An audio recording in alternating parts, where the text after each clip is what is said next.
Hello and welcome. In this segment of the Quality Assurance Measures training video, we'll be covering Part 2 of the Quality Assurance Measures Regulation, which applies to all service agencies. Service agencies will ensure that if they use a third party to provide services and supports to a person with a developmental disability, that they too comply with these regulations. Third parties do not include the purchase of professional or specialized services, such as clinical supports. Service agencies that contract with third parties for services and supports on behalf of persons with a developmental disability will have a contract with a third party that outlines the quality assurance measures that the third party is responsible to meet and how the service agency will monitor the third party's compliance with these quality assurance measures. There are several quality assurance measures, and we will be speaking to each one of them. The promotion of social inclusion, individual choice, independence, and rights requires agencies to place a focus on social inclusion, individualized approaches, and the rights of persons who receive services and supports. To achieve this, agency policies and procedures must contain a mission statement that promotes the social inclusion, independence, and rights of persons with developmental disabilities. A mission statement outlines the agency's values and principles. It explains how it provides services and supports and how it treats people. The mission statement must promote social inclusion. This means supporting people to be a part of the community where they live. Agencies must have a written statement that includes service principles that promotes individualized approaches to supporting persons with developmental disabilities. A service principle describes the service philosophy and the approaches for service delivery. Agencies must have a statement of rights, which is a statement that outlines the rights of persons with developmental disabilities who receive services and supports. The statement of rights must promote social inclusion, individual choice, and independence.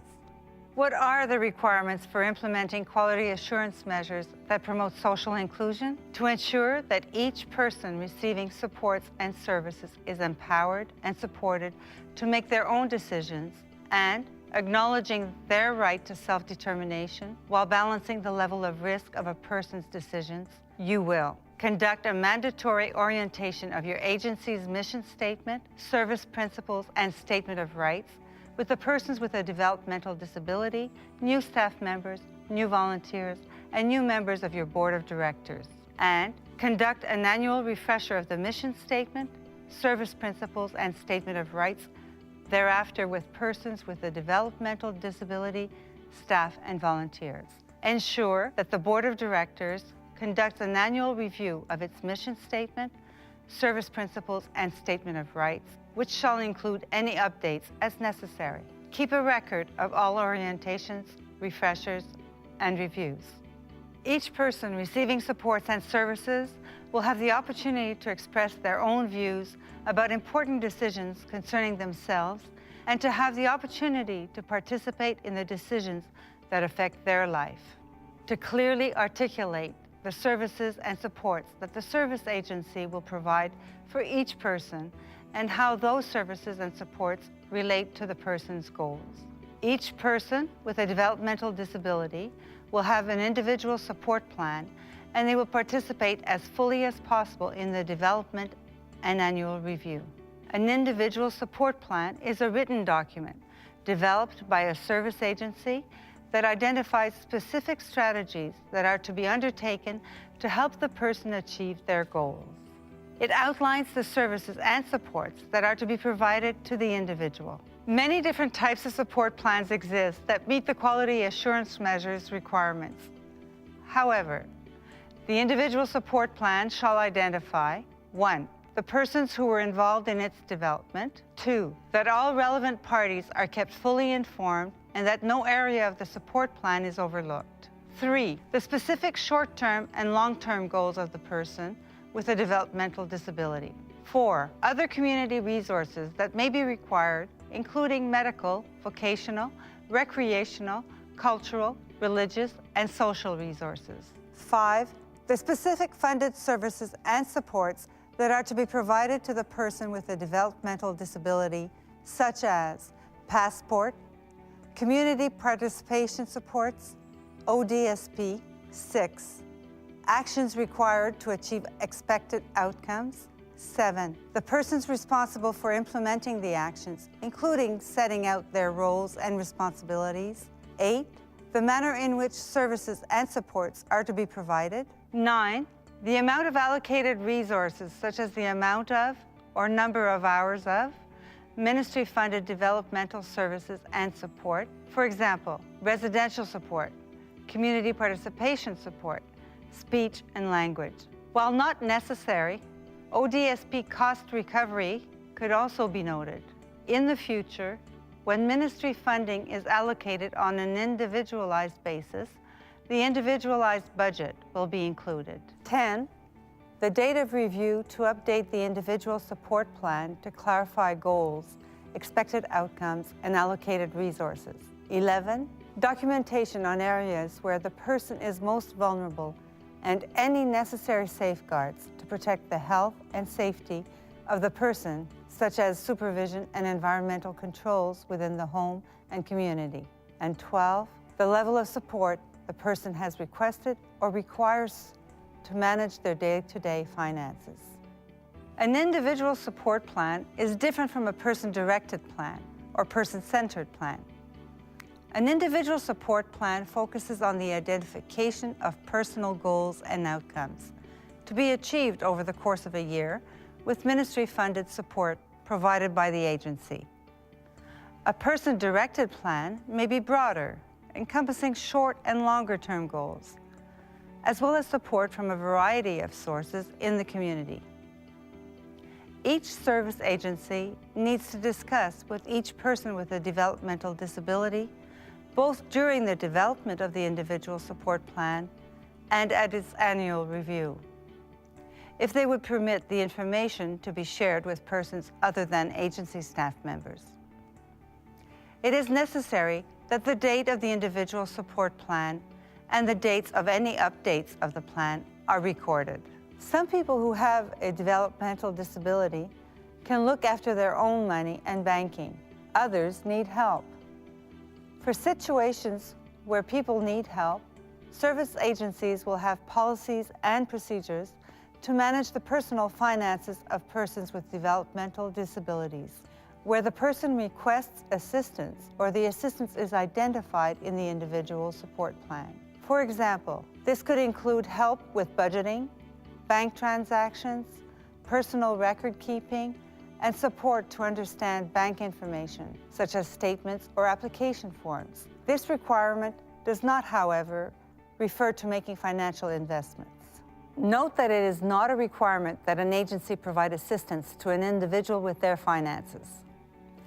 The regulation sets out requirements for agencies in the event that they provide assistance to the individual with his or her finances.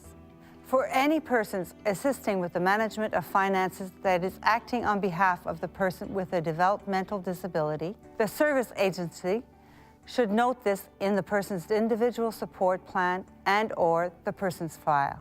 The service agency should prepare and maintain separate books of account and keep financial records to the best of its ability. There will be an annual review of the account books and financial records by a third party. An independent review of accounts and financial records may be provided by persons who are not affiliated with those who provided the individual with assistance with their finances. For example, a family member, review committee, struck by the agency, or an independent accountant. It is important to also consider the requirements for privacy and confidentiality during the independent review of accounts and financial records. The review will include a report for the Board of Directors. To promote health and well-being among persons receiving services and support from the agency, service agencies will have policies and procedures regarding public health information to help persons with a developmental disability make informed choices about their health. This includes nutrition, diet, fitness, and hygiene. Also, service agencies will have policies and procedures to monitor the health concerns of persons with developmental disabilities, where the supports have been identified in their individual support plan. Policies, procedures, and documentation are required for several aspects of a person's health and for the administration and storage of medication. Policies, procedures, and documentation should include and recognize the choices that the person receiving services from the agency may make regarding their health and well-being. These include medication administration, access to medication, and the storage of prescribed and non-prescribed medication for each location medication is provided. Documentation could include medication administration records, medication schedule, master medication sign-off sheets, medication errors and refusals to take prescribed medication. Documentation could include medication error forms, medication incident records, and any records of refusals. The transfer of medication between different locations where the person with a developmental disability is receiving services and supports. Documentation could include medication transfer records, medical services that are provided to the person with a developmental disability. Documentation could include annual medical forms, medical appointment summary forms, cumulative health records, healthcare treatment records. Emergency medical services. Documentation could include critical incident or accident reports. To ensure that each person receiving supports and services knows and understands the potential outcomes of their choices, including persons acting on their behalf by providing information necessary to make informed choices, service agencies will ensure that public health information is available and presented in a language and manner and with the level of support that the person with a developmental disability needs, such as plain language brochures and booklets, and ensure they have policies and procedures, including documentation regarding refusals to obtain or accept medical services that are recommended by a legally qualified medical practitioner or health professional.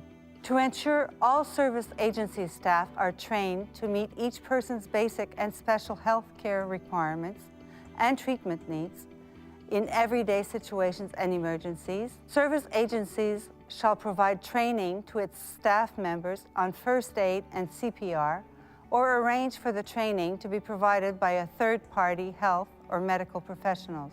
Compliance with the regulations could include copies of training certificates, staff training records form. Training is also required on any special health intervention, such as G-tubes and insulin administration.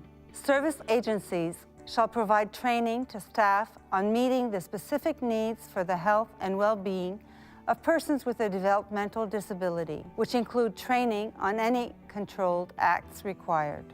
A controlled act is defined within the meaning of Section 27 of the Regulated Health Professions Act, 1991. Compliance with the regulations could include initial orientation checklists, acknowledgement forms, protocol sign-off sheets, and staff meeting minutes.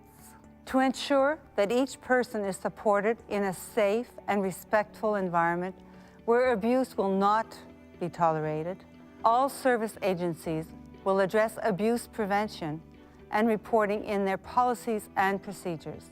Service agencies must have policies and procedures that explain zero tolerance towards all forms of abuse of persons with a developmental disability and review the policies and procedures at least once a year. The purpose of the review is to prevent occurrences. A record of the review, any required changes, and their implementation must be documented. Abuse means an action or behavior that causes or is likely to cause personal physical injury or psychological harm, or both, to an individual with a developmental disability. Abuse includes any type of physical, sexual, emotional, verbal, and financial abuse. Abuse also includes neglect. Neglect means the failure to provide an individual with a developmental disability with the support and assistance that is required for their health, safety, or well-being, and includes inaction or a pattern of inaction that jeopardizes the health or safety of the person. Service agencies are required to have policies and procedures regarding documenting and reporting any alleged, suspected, or witnessed incidents towards persons with developmental disabilities. It is necessary that service agencies have policies and procedures to include the manner of support offered to the persons with a developmental disability who has alleged, suspected, or witnessed abuse. Service agencies will have policies and procedures to deal with staff and volunteers who have abused or are alleged to have abused. To ensure that each person receiving supports and services, service agency staff, board members, and volunteers understand what constitutes abuse and are prepared in advance and clearly understand the procedure to be followed to deal with all abuse allegations. Staff members and volunteers who have direct contact with persons with developmental disabilities must complete mandatory training on abuse prevention, identification and reporting, and a refresher course taken annually thereafter. Compliance with the regulation could include staff and volunteer training records, annual performance reviews. Board of Directors will undergo an orientation of the policies and procedures on abuse prevention, identification, and reporting. A refresher course is required annually thereafter. When a person with a developmental disability starts to receive services and supports, education and awareness training on abuse prevention and reporting will be done and reviewed annually. Lastly, an annual review of a service agency's policies and procedures on abuse prevention is required and should be updated as determined by the review. In the case of a criminal offense, where any suspected, alleged, or witnessed incidents of abuse occur with a person with a developmental disability, it must be reported immediately and directly to police. It is up to the local police to determine whether an incident is or is not a criminal offense. Consent from the victim is not required in order to report a possible criminal offense to the police. The regulation on quality assurance measures requires service agency staff to report all incidents of witnessed, suspected, or alleged abuse to the police. Service agencies must report incidents before starting to conduct an internal investigation. This will help to prevent any contamination of evidence. Once the police have conducted their investigation or have indicated that no further investigation is necessary, the service agency may undertake an internal investigation as outlined in their policies and procedures.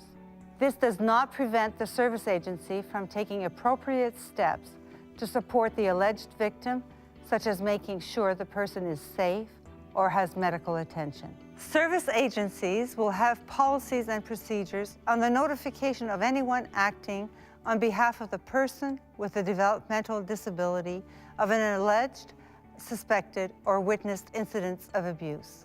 And we will have policies and procedures on notification that require the service agency to obtain the consent of the person with a developmental disability before notifying others. Ontario has laws about protecting the privacy and confidentiality of personal information. Service agencies must obey these laws. To protect the personal information of each person receiving supports and services, to ensure that the service agency has considered and articulated how personal information will be collected, used, and disclosed, service agencies will have policies and procedures that comply with all applicable privacy legislation. Agencies must ensure privacy and confidentiality obligations under any funding agreement made under the Act. The policies and procedures must include that the person with a developmental disability provides consent for any collection, use, or disclosure of personal information. It is important for persons receiving services and supports and anyone acting on their behalf to understand the agency's policies and procedures on confidentiality and consent. Agencies will review these policies and procedures with them. The review should be made appropriate to the capacity of the person with a developmental disability. Compliance with the regulation could include intake record, acknowledgement forms. Agencies are required to train staff members and volunteers and provide an orientation to new members of Board of Directors regarding policies and procedures about privacy and confidentiality and consent to collection, use or disclosure of personal information. Compliance with the regulation could include an oath of confidentiality form. To ensure that each service agency takes steps to promote and maintain a safe environment, service agencies must have an approved fire safety plan for each location, an emergency preparedness, and a plan to address situations where there is a service disruption. Service agencies must ensure that all premises meet all provincial fire and health safety requirements. All agency-operated premises will have an approved fire safety plan. A request will be made to produce the approved fire safety plan. Compliance with the regulation requires a fire safety plan that is signed off by the local municipal fire department. Service agencies must have an emergency preparedness plan for emergency situations that may occur inside the premises. This could include power outages, fire, flood, storm damage, pandemic and medical emergencies. Also, service agencies will develop an emergency preparedness plan for emergency situations that occur outside the premises, such as the person runs away or becomes lost. To ensure that each service agency takes steps to promote and maintain a safe living environment, staff must receive training in the procedures outlined in the Emergency Preparedness Plan. A continuity operational plan will ensure safety around the service agency premises during a service disruption. A service disruption is a situation that prevents you from continuing to operate your business either in your regular location or in its usual way. Service agencies will ensure that all equipment used or around the premises is maintained as directed by the manufacturer. Policies and procedures are necessary regarding the maintenance of equipment and shall include maintenance recommendations by the manufacturer. Documentation will be needed to indicate that equipment is maintained or inspected as required. This could include fire extinguishers, sprinkler and alarm systems, mechanical lifts and elevators, heating and cooling equipment. Agencies would also need to keep their smoke detectors, carbon monoxide detectors, and fire extinguishers in good working order. Service agencies will consider, articulate, and provide adequate support for the personal safety and security of persons receiving services and supports. Note that support may be in the form of staffing or other means to protect personal safety, such as non-slip mats on floors, mechanical lifts, or locked cupboards. Policies and procedures will address the personal safety and security of persons with developmental disabilities that they support. Service agencies will maintain adequate staff support at a level identified in the person's individual support plan to address the safety, security, and well-being of the person they support. This could include written protocols outlining supervision and environmental controls within the home and community. The level of support that a person needs, including the level of staffing support to be provided, will be identified through the individual support planning process and will be agreed to by all people, service agencies, and professionals who are party to the support plan. Once the individual support plan is approved, the service agency is required to provide the level of support as outlined in the individual support plan.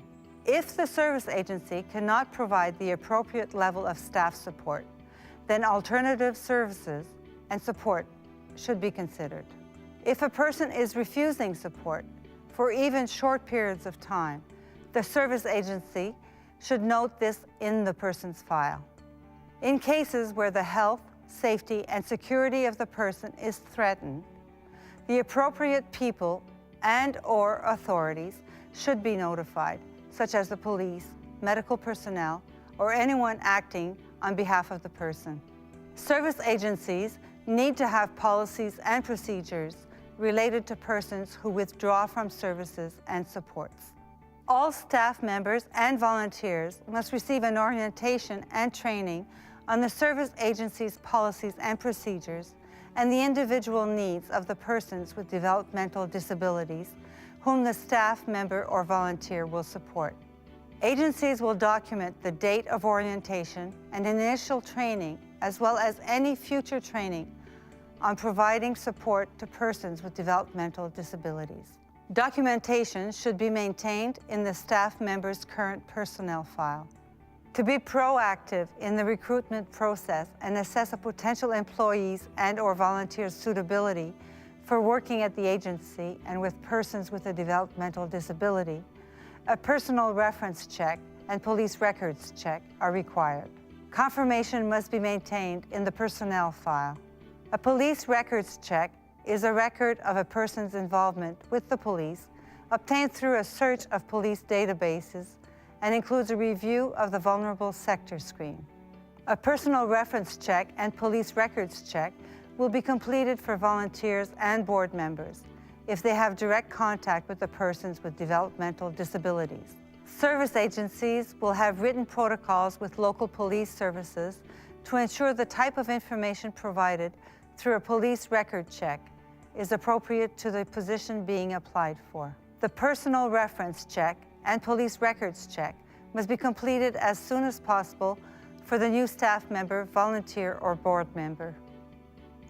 Until the completion of the reference check and police records check and their orientation and initial training, a staff member, volunteer, or board member shall only have direct contact with persons with a developmental disability when being supervised. Service agencies will consider its record-keeping practices and maintain a record for each person applying for services, which will include a copy of the person's application for developmental services and supports, supports intensity scale needs assessment, and individual support plan. The person's service record will be retained for a minimum of 7 years after the person is no longer receiving service and supports from the agency. Service agencies will have policies and procedures on service record retention and secure storage. Going forward, agencies will ensure that all new persons who come into service have the most up-to-date common application form and a common assessment tool, the SIS, on file. It is recognized that people who are already receiving services and supports from a developmental service agency will not immediately have all of the service records identified in Section 14 of the regulation, such as the application package and SIS assessment. As and when this documentation becomes available, it is to be included with the person's service records. Within 5 years after the application entities open, July 1st, 2011, all individuals with a developmental disability who are in service will have an application for developmental services and supports completed. Many people already receiving services will have other relevant documents on file that should be retained until the new required documentation is available. This documentation may include their application for service, intake records, and clinical, medical, and behavioral assessments. This ends Part 2. Thank you.